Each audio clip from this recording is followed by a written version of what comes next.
And we are back. What's the deal, everyone? Welcome to Ep.5 of Noel's podcast. Damn, 5 of them things. Look at me acting like I'm on episode 55. But still, we got to be grateful for everything. But Ep.5 of Noel's podcast, I am the host, Noel Tesfa. And you guys already know, peace and blessings. Wishing everyone a good and healthy start to your week. Go attack this week. Go attack the beginning of this week. Whatever you're doing, wherever you are, get after it. And that's my motivation for today. I don't have too much of an introduction for you guys. All I know is we just had another great weekend of NBA playoff basketball. I'm talking 3 Game 7s, 2 teams to come back from a 3-1 deficit. First time in NBA history that's ever happened in the same round, in the same playoffs. So, of course, we have to talk about all those games. After that, round 2 is officially set. 4 teams left in the East, 4 teams left in the West. So I'm going to cover all 4 matchups, who I think is going to win. I'm not going to go too much into it. I'm just going to give you guys my predictions and a little bit as to what I think is going to happen. So that will be the podcast. Game 7's at the top. Round 2 predictions, second half. So stick around. Hopefully you guys enjoy. If you do enjoy, make sure show your support, like, comment, subscribe. No emphasis on subscribe. Share, repost, follow on all social media platforms. You guys know the drill. Just keep showing love. Let's keep growing. And yeah. Now let's get into today's episode. First game we have to talk about, first series we have to talk about was the final game of last night. Game 7, Cleveland, Toronto, Cavaliers take the dub, 114-102, and they advance to round 2 to play the Detroit Pistons. So we'll start on the Cavaliers side because they did win, and that is the whole point of the playoffs, to advance. But if I'm going to be honest, if you are a Cavaliers fan, and if I were a Cavaliers fan, there is no way in hell that I am more encouraged by what this team could do in these playoffs after this series than I was before this series. And what do I mean by that? Cleveland had the expectations that they were going to dispatch of Toronto with swiftness. 4, maybe 5 games. The Raptors were undermanned. They're missing their point guard, Emmanuel, quickly the whole series. Brandon Ingram goes down in Game 5. So already the Raptors were undermanned, and they kept losing players, key players. Cleveland was fully healthy, and still, this series went to 7, and for the first half of Game 7, it looked like the Cavs were actually about to choke. Now, I don't want to start this thing off by being negative towards Cleveland because they did win. So I'll say this. If you're a Cavs fan, some bright spots to look at. Jared Allen played amazing. 22 points, 19 rebounds, 8 offensive rebounds. And he looked like the toughest, most ready guy in this whole game on both teams. And that's big because if you know, Jared Allen hasn't always been someone that you can rely on in the playoffs. He had that famous quote a few years ago from the Knicks series where he said the lights were just too bright. So for him to look like how he looked in Game 7 is definitely an encouraging sign for the Cavaliers. Their defense looked really, really good in that second half against Toronto. I don't know how much of it was the defense and how much of it was just Toronto couldn't score because of, lack of shot making and playmaking on the Raptors side. But nonetheless, you still have to give Cleveland the credit for their defense. So Jared Allen and his play, and then the defense. Those are two things that you can hold on to as a Cavs fan going into round 2 against Detroit. But everything else, Donovan Mitchell, I'm not going to say sound the alarm because he had a few 30-point games in this series, but he did not look nowhere near peak Donovan Mitchell. I don't think at any point in this series, even in game 7, he had like one spurt where he was scoring and playmaking, but it wasn't like he was leading them and leading the charge for the Cavs to win this game. So I'm concerned about that because you're going to need him to be the best player in the series against Detroit in order for them to win. James Harden, I mean, I don't have any type of expectations when it comes to James Harden in the playoffs. I don't think a lot of people do, especially as series extends. He wasn't terrible in this game 7. He wasn't great either, but I don't know. But I feel like as rounds keep furthering in the playoffs, Harden is going to shrink, and that is something that needs to be of concern for the Cavaliers. But I was just not impressed. And let's talk about what happened in this series, and specifically Game 7. Cavs up 2-0 going to Game 3. They lose Game 3 in Toronto.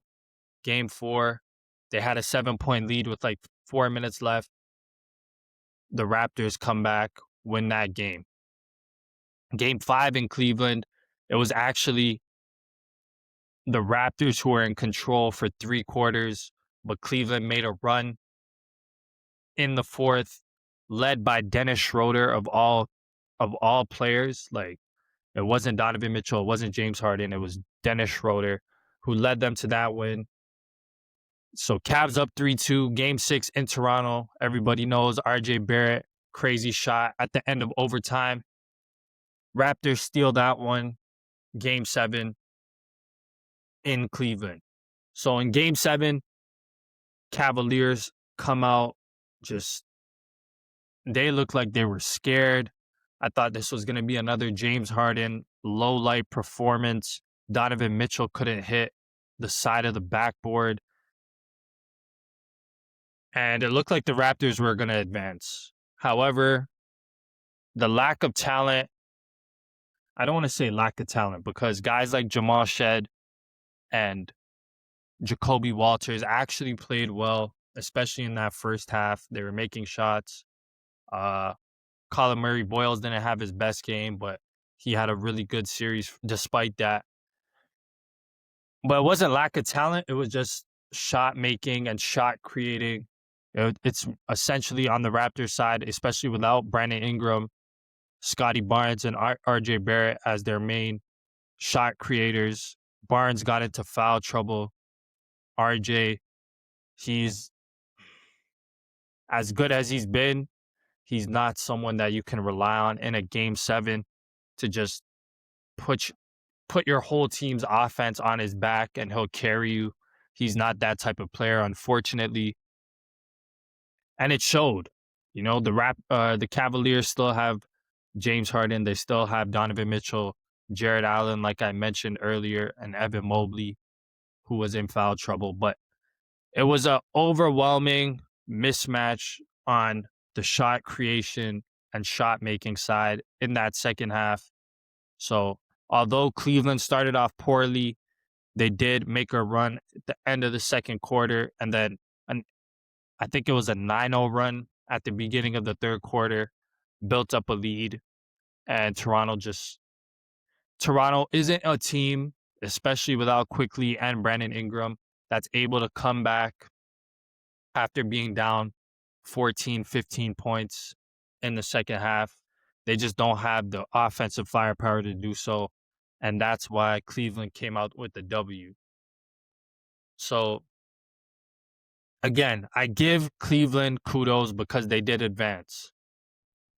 But they're going to have to play way, way better. And I know Detroit hasn't looked the greatest at points in these playoffs too, and we're going to talk about them later. But if Cleveland wants to advance, they have to, I don't know, Donovan Mitchell especially, he has to be what he usually is in the playoffs. And that's a 30-point every game type of scorer, maybe some 35, 40-point games. James Harden, what can I say about James? He just has to play make. He just can't be bad. Like, he can't be super bad. I don't know if that's going to happen, but he can't be prime playoff James Harden, which is someone who is a no-show in the biggest moments. And then Jared Allen has to play how he played in this Game 7. And Evan Mobley, I mean, he was in a foul trouble a lot, so not too much you can say on him. But he needs to exploit mismatches against the Pistons. I don't think Duran can guard him on the face-ups, so we'll see. But congratulations to the Cleveland Cavaliers advancing to round 2 of the playoffs. I still don't believe in you, though. Sorry. To the Toronto Raptors, I think this was a very successful season for them, even though they did have a chance to push the boundaries even further and make it to the second round. I think the fans and the players should be proud. Head coach Darko Rajakovic should be proud of how this team played. They played hard. Even when they were undermanned, they played hard. They played defense. And honestly, they surpassed a lot of expectations, including my own, because the beginning of this year, I did not think Toronto was, maybe they were like a bubble playoff team, like on the fringe, but from the start of the year, they came out hot. They went through a pretty rough patch middle of the season. They couldn't really beat any good teams. However, they stuck to it. They made the playoffs comfortably. Not comfortably. They had to win the last game of the season, but still, they were a 5 seed. They pushed the Cavaliers, who are a far more talented team, to a Game 7. And they should be proud of themselves. They have a bright future ahead, especially because a lot of their players who played big minutes were first and second year players. Jamal Shed, Jacoby Walters, Colin Murray Boyles. Obviously, Scotty is still very young into his career. So the future looks bright for Toronto. They should be proud of how they played, even though there are no moral victories in basketball. But fans and players and coaches have something to look forward to going into next season. So shout out to the Raptors. So those are my thoughts on Game 7 and the whole series of Cleveland-Toronto. Now let's get into another big-time upset. And of course, I'm talking about the Philadelphia 76ers beating the Boston Celtics in Boston, Game 7. Final score for this one, 109-100. Philadelphia comes back from a 3-1 deficit. I think when they were down 3-1, Boston was a minus 2,200 favorite. So for those of you guys who are not into like betting or gambling, essentially what that means, if you're a minus 2,200 favorite, in order for you to win $100, you would have to put down $2,200 on your bet if you predicted Boston to win when they were up 3-1. So again, massive comeback by Philadelphia, led by Mr. Joel Embiid. I told you guys, I started my last episode saying this is a huge fork in the road in Embiid's career. And the man delivered. He finished with 34 points, 12 rebounds, 6 assists, He didn't shoot the greatest from the floor, 12 of 26. But every time Boston went small in this series and they try to guard him with Jaylen Brown or they try to play a zone, Embiid punished them. He played down low. He got to his spots. And again, this is one of the biggest mismatches. I'm talking about Joel Embiid. He himself is one of the biggest mismatches in all of the NBA still, even with all the injury problems. And he showed that in this series, even with like the knee issues and the surgery, the appendix surgery.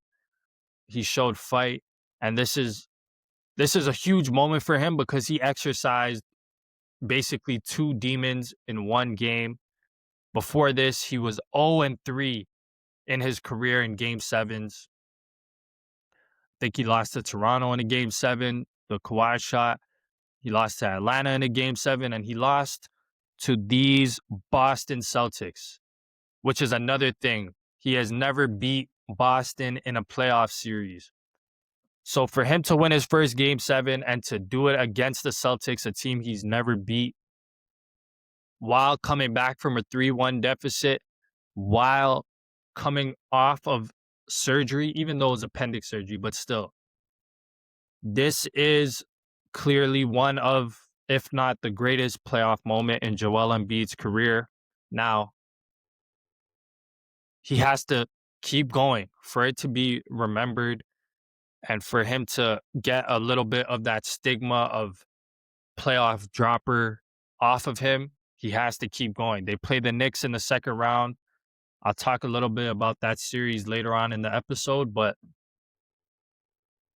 he has to build off this momentum because if he can push the Sixers to a conference finals and an NBA finals, I said it, like this can be a huge step in the right direction for Joel Embiid's career.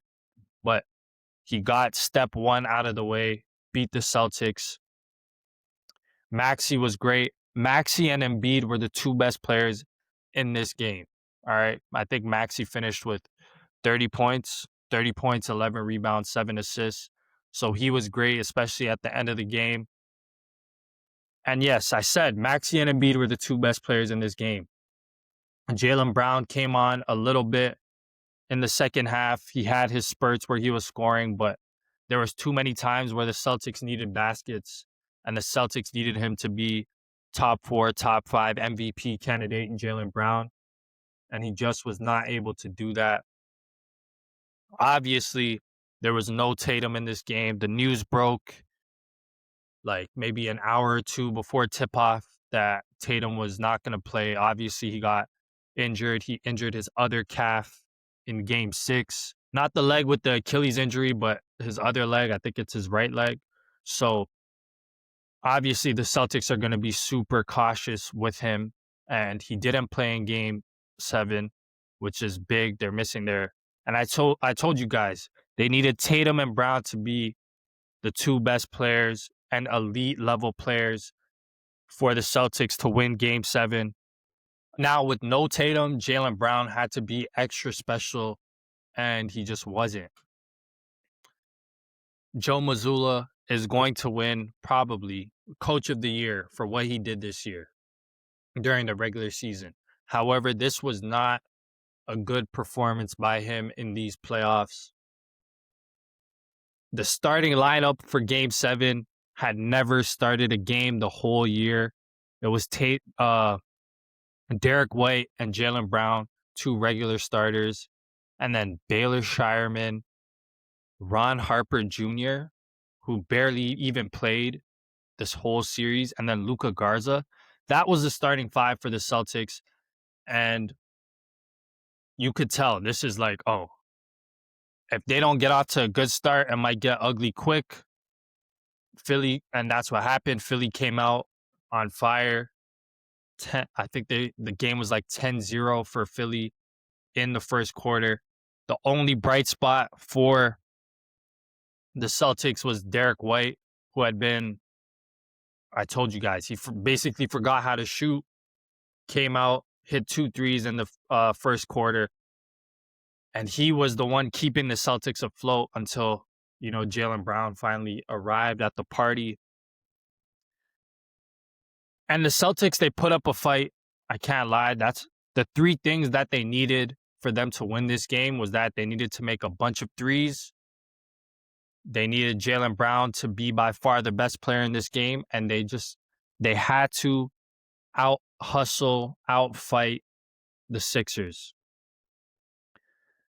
I told you guys, Jaylen Brown was not even the second best player in the game. Maxey and Embiid both outplayed him. So that was out the window. The Celtics were very, very bad from the three. They hit like 9 threes, but their percentage was awful, like 9 of 40 or something like that from three. So they couldn't hit threes. Brown was not that great. And there were points where they were out hustling and or just playing harder than Philly. Shout out to, I think it's Hugo Gonzalez, the rookie. He came in the second quarter and brought that energy for the Celtics. And that helped get the Celtics back in the game. But every single time the score got close for Boston, if they brought it between 2, 1, 3 points, Philly would always make a shot, whether that be Embiid in the post or a VJ Edge come 3 or a Paul George 3 and then Maxey at the end.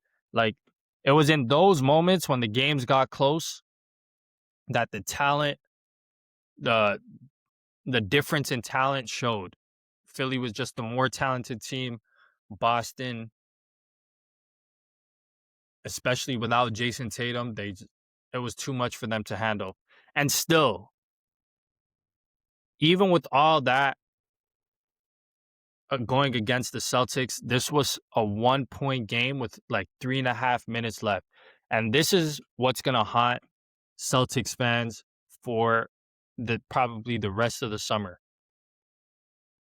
Down by 1, 3.5 minutes left. The Celtics had 3 chances on 3 different possessions to take the lead. First time, Jaylen Brown has an open 3 at the top of the key, in and out. Wasted opportunity. Philadelphia misses on their next possession. Celtics come back. Jaylen Brown, pull-up jumper at the free throw line, misses. Sixers come back again. Paul George gets blocked at the rim. Boston has a fast break opportunity. Peyton Pritchard has a 3-point shot open from the corner. This is one of the best 3-point shooters in the league, especially off the bench. And he misses. And from that point on, the Sixers gave the ball to Tyrese Maxey and he took them home. Made me some money. Shout out to Tyrese Maxey. And that was the ball game. 3 possessions in a row where the Celtics had a chance to take the lead. They couldn't do so. Tyrese Maxey seals the deal for Philadelphia, and they move on to the next round after another major upset. So that was Philly, Boston. Again, shout out to Joel Embiid. Major career achievement for him. All things considered, Tyrese Maxey. Now he is making a claim as the best guard in the Eastern Conference. 4 best guards in the Eastern Conference, especially since Tyrese Halliburton didn't play, but the 4 best guards in the Eastern Conference are the guards for the 4 teams that are left. Donovan Mitchell, who I just talked about, didn't have the greatest series. Maxey, Cade Cunningham, who I'm going to talk about right after this, and Jalen Brunson. Those are the 4 best guards in the Eastern Conference. All 4 of their teams are left, and I feel I have Cade as the number 1 guard in the Eastern Conference because of what he does with less for his team. But all the other 3 guys can make a case. Brunson can make a case, obviously.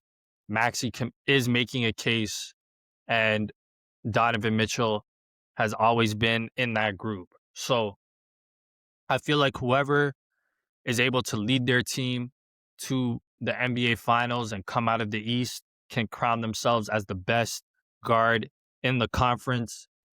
And Maxey is as poised as anyone to do that, poised for the Sixers to make a run and to lead them. And he's been playing like it, so we shall see. But those are my thoughts on Sixers Celtics. And this is the last thing I'll say about the Celtics season. Yes, they did give up a 3-1 lead in the first round to the Philadelphia 76ers, a team that's considered a rival. They lost in Game 7. Tatum got hurt, even though it's not a major injury. And as much pain as it brings you, especially as a fan, and as much as I enjoyed watching you be in that type of pain and watching the team, those Celtics, lose in a Game 7, this is what I'll say to you guys. This is what you have to look forward to. Enjoy Cancun, goofies. Nah, that was mean. That was mean. That was mean. Let me not do that. But seriously, you guys do have a lot to look forward to with Tatum coming back, and he'll probably be way, way better at the start of next year. He has a whole summer to ramp up. So, be sad, but don't be too sad. You still have two, probably the best duo in the NBA, or one of them. So, all right. That's what I got on Celtics Sixers. Shout out to Embiid. I'm rooting for you now that the Raptors are out. I'm rooting for the Sixers to make it to the finals, just to put that out there. All right, the last series and the last game that I'm going to be talking about is, of course, Game 7, Orlando, Detroit. Detroit defeats the Magic. Final score, just a bludgeoning, 116-94. Maybe not a bludgeoning, but 20-piece. 20-piece for the Pistons. And they become the second team this weekend to come back from a 3-1 deficit. Even though they were the number 1 seed, this is something that can give the Pistons momentum. They're guys who do not have a lot of playoff experience, only one series under their belt before this one, went through some adversity, and I feel like this is good for them going forward. But yeah, they beat the Magic 116-94. And if we're going to talk about being haunted for the rest of the offseason, it doesn't get much worse for the Magic fans. Because if we go back to Game 6, Orlando was up in the series 3-2. They just have to win the Game 6 in Orlando. They're up by 20 points in the first half. Second half starts, and the Orlando Magic in the second half of Game 6, a closeout game, made a total of 4 field goals. They made 4 shots in a whole half of basketball. One of the craziest collapses I've ever seen in my life. And I know I said that about the Rockets last week. This was bad because it was over the stretch of a whole half. Their offense, nothing was going in. I think they had 15 or 16 points that whole half. And they give up a 20-point second half lead to the Pistons, 3-3, going back to Detroit. And the Pistons closed them out in Game 7. And this is what I'll say about this series. Everything I accused, especially Game 7, everything I accused the Pistons of not doing when they were down 3-1, being that Cade Cunningham was their only source of offense, and that was not going to be able to sustain itself over the course of a 7-game series in order for the Pistons to win. And then on the other side, Paolo Banchero was playing good for the Magic, but he also had his teammates playing well. Desmond Bane was playing well. Franz Wagner got injured, which is also a major part of why the Magic lost. But Paolo had his teammates, contributing enough for them to win and be up 3-1, and Cade's teammates were not contributing. And during the 3-1 comeback for Detroit, especially in Game 7, the roles were reversed. Cade's teammates came through. Tobias Harris had 30 points in Game 7? 30 loud points. I know I made fun of Tobias a few times in other episodes for having the quietest 17, 20 points that you could have. But these 30 points that he scored in this game were loud. He had 17 points in the second quarter, including during the Pistons run when they took a major lead at the end of the second quarter, a run that Orlando could just not overcome later on in the game. So Tobias Harris was amazing in Game 7. He had 30. Cade had 32. He was the leading scorer. Jalen Duren finally showed up a little bit. 15 points, 15 rebounds. That's regular season Jalen Duren for you. Dennis Jenkins had 16 points off the bench. So Cade's teammates came through for him when he needed them most, and Paolo's teammates did not. And that was the difference in this series. Paolo was amazing.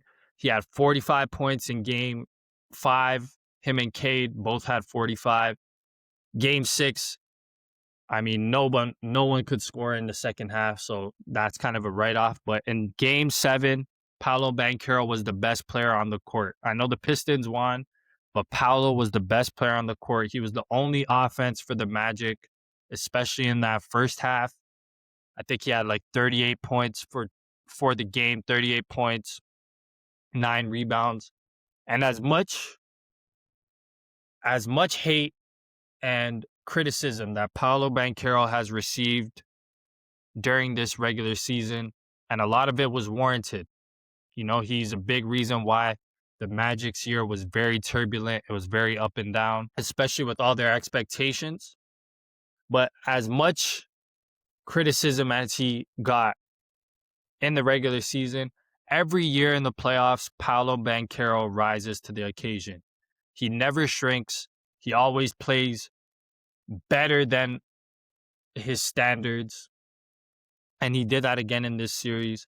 So I don't really have any bad things to say about Paolo after these playoffs. I think the only thing for him is he has to be more consistent and more of a leader for the Magic during the regular season. But man, that guy's a playoff riser. And I give him a lot of kudos. I give him a lot of credit. He balled out in Game 7. His teammates just did not join him. And that's why the Pistons come back from a 3-1 deficit and move on to the second round. And the Magic are going home in probably one of the saddest ways that you can go home, especially coming off that Game 6. But yeah, those are my thoughts on Pistons, Magic. Pistons go on to play Cleveland. I'm going to talk about that series probably, right now. But yeah, shout out to Detroit. My finals pick is still alive, by the way. I picked them to go to the finals, so it's still alive. So shout out to Detroit, and, good luck to the Magic fans, because I know they're going to be thinking about this long and hard over the summertime, but, y'all will be all right. You'll be fine. So that is my wrap up for all 3 Game 7s over the weekend. Now I'm going to give you guys for round 2. Since I just talked about the Pistons, we'll start with their matchup against Cleveland in the second round. Both teams don't have an advantage because they both went to Game 7s. They both played last night. So no team doesn't have a rest advantage. And my prediction for this is that Detroit wins this series in 7 games. And the reason I'm picking Detroit has more to do with what I think Cleveland won't do more than what I think Detroit will do. After this series against Toronto, I just think Out of all the teams left in the Eastern Conference, I have been the least impressed with Cleveland and how they've played. They have more talent than Detroit. They have more guys who can make plays than the Pistons. I just think when it comes down to it, I think Cade Cunningham is going to rise to the occasion and be the best player. I think James Harden especially is going to shrink. I don't think Jared Allen is going to do what he did. As much props as I gave him for what he did in Game 7 against Toronto, I do not think he'll be able to duplicate that against the toughness of the Detroit front line with Duren, with Stewart. Asar Thompson is going to be a menace on defense, whether he's guarding Donovan Mitchell or James Harden or both of them. We'll see what the matchups are. But I feel like he'll neutralize them like he did to Desmond Bane in the second half of the Magic series. So I just don't think Cleveland, especially with Donovan Mitchell looking how he's looked, I don't know if he's hurt. Like, I don't know. But with that being said, I also picked Detroit to go to the finals. So, that's also a hard overhead pick a little bit. But even my head is telling me that the Pistons are going to win this series.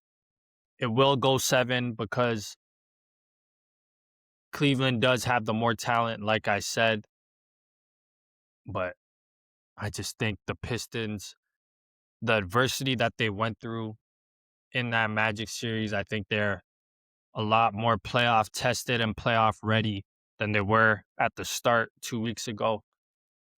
So yeah, I have the Pistons winning in 7 against the Cleveland Cavaliers going to the conference finals. The second series, Philly versus New York. This one is going to be a banger of a series. I think both of these teams are very well matched and evenly matched. Everything considered, talent-wise. Of course, they have great guards. We got Brunson on one side for New York, Maxey on the other, 2 elite bigs, Towns for New York, and Embiid for the Sixers. And they have a little thing going. Some Twitter back and forths have resurfaced over the past few days. So the matchups, and then of course we have the wings, George and Oubre on one side and Edgecombe, and then Mikal Bridges, OG Anunoby on the Knicks side, Josh Hart. So the talent is pretty much even. But I am going to take this Philadelphia 76ers in this one, and I think they're going to win in 6 games. And that's mainly because I don't think Karl Anthony Towns and the rest of the New York roster have any answer for Joel Embiid. Simple and plain. Because last time the Knicks and the Sixers played in the playoffs was 2 years ago. Embiid had Bell's palsy. He was coming off a knee injury. And even him hobbled the way that he was. He dropped 50 points, and I think it was Game 4 or Game 5 of that series. So Embiid just dominates the Knicks, especially when he is at like 80%. He's never 100%, so throw that out the window. But he just dominates the Knicks. So does Maxey. No one on as good as Josh Hart and Mikal Bridges and OG Anunoby are on defense. None of them can stay in front of Tyrese Maxey. And Jalen Brunson kills the Sixers too. He averaged like 35 points in that series 2 years ago. So I think Maxey and Brunson will cancel each other out. Embiid is going to be the difference. I think he's going to smoke Karl Anthony Towns' boots. As good as Towns has been on defense, especially in these playoffs, Embiid is a different ball game. That's just the reality of it. I hate to break it to Knicks fans, but that's what I think. So I think the Sixers win this series in 6 games. They close it out in Philly. And they make their first conference finals of the Joel Embiid, Tyrese Maxey era. Not even just the Tyrese Maxey era, the Joel Embiid era. First conference finals appearance. That's what I got for this one. But we'll see game 1 tonight. All right, let's move on to the Western Conference. Because all the game 7s were from the East. All the games that I just talked about are from the East. The West matchups have been set since Friday, unfortunately. Last series that we were waiting for it to be done was Houston, LA. LA closes out Houston in 6 games. Not going to talk about that. But the first series we're going to talk about, OKC and the Lakers. And this is what I'll say about that. Congratulations to Lakers fans, Laker Nation, all the LeBron James blind witnesses. Look, I sound like Skip Bayless now. But all the LeBron fans, all the Laker fans, congrats. You guys did it. You beat the Houston Rockets in 6 games with KD playing only 1 out of those 6 games. So congratulations. Again, major achievement. You did it. Great job. Great job. And what do you get for achieving this? You guys are, let me not just say you guys, the Lakers are about to get smoked in round 2 against the Thunder. Like, this is about to be a beatdown of epic proportions. Whether Luka Doncic was playing or not, whether he comes back or not, I do not care. Oklahoma City is going to absolutely dismantle LA. And I want to say OKC in 4, but out of respect to the greatness of LeBron James. Yes, I'm saying it. Out of respect to the greatness of LeBron James, I'm going to give the Lakers 1 game. So I have OKC winning in 5, but make no mistake about it.